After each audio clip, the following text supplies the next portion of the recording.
Hoje a gente vai abordar o ciclo do ouro.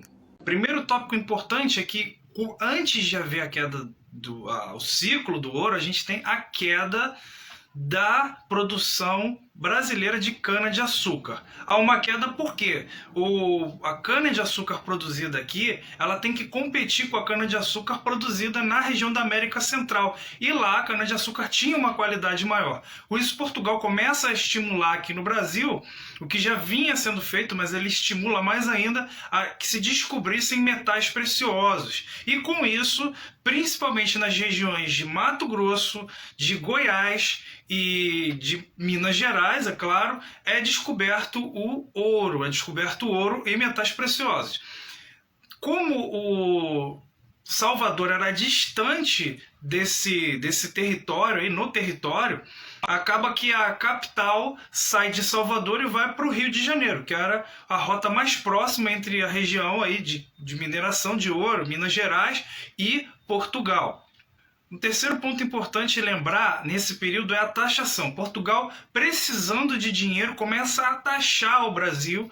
E aí tem três elementos importantes para você guardar. O primeiro deles é o quinto, aquele quinto dos infernos lá, o quinto dos ouros, ou seja, a quinta parte do valor do ouro teria que ser destinada como tributo para a coroa portuguesa. Né? E onde é que se faria isso? Onde é que faz isso? Na casa de fundição, segundo elemento importante, a casa de fundição, onde vai fundir o ouro e com essa fundição vai comprovar que o ouro que você carrega é um ouro que já foi quitado, que já está quitado, que o quinto dele, a quinta parte dele já foi destinada ao tributo que Portugal exigia. Por fim, a gente tem a derrama. Como algumas cidades não estavam cumprindo o que era estipulado legalmente, de juntar toda a arrecadação anual, Portugal tem a ideia de dividir por toda a população, fazer um rateio daquele valor, caso aquele valor não fosse alcançado. A gente tem também nesse período o iluminismo, quarto ponto aí, iluminismo, que vem com aqueles ideais, com aquela ideia, principalmente antimonarquista, e uma ideia de liberdade. Eu preciso de maior liberdade. Então o Brasil alguns grupos do Brasil passam a querer a separação de Portugal, outros grupos querem a república, querem que acabe a monarquia, querem que a república venha.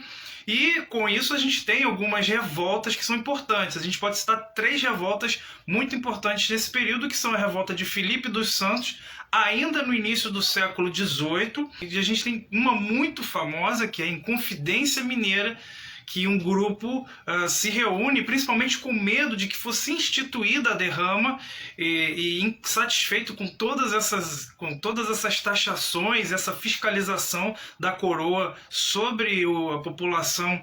Eles planejam uma separação de Portugal, uma república, e a gente conhece a história que o grupo houve uma delação, né? Um dos membros ele trai o movimento em troca da dívida ser perdoada por Portugal, e a gente tem a presença do Tiradentes, que foi utilizado pela coroa para um aviso de que aquele que se rebelasse contra a coroa teria o mesmo fim que ele teve. A gente tem a Conjuração Baiana, e esse grupo, em relação à Inconfidência Mineira, ele defende a abolição.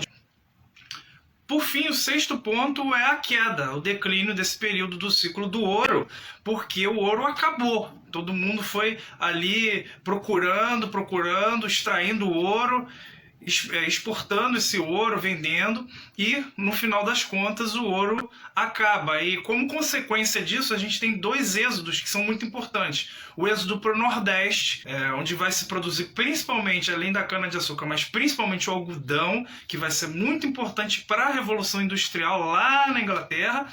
E outra parte vai para o Vale do Paraíba, para aquela região do Rio ali, que vai produzir o café, que vai ser o grande produto do próximo século.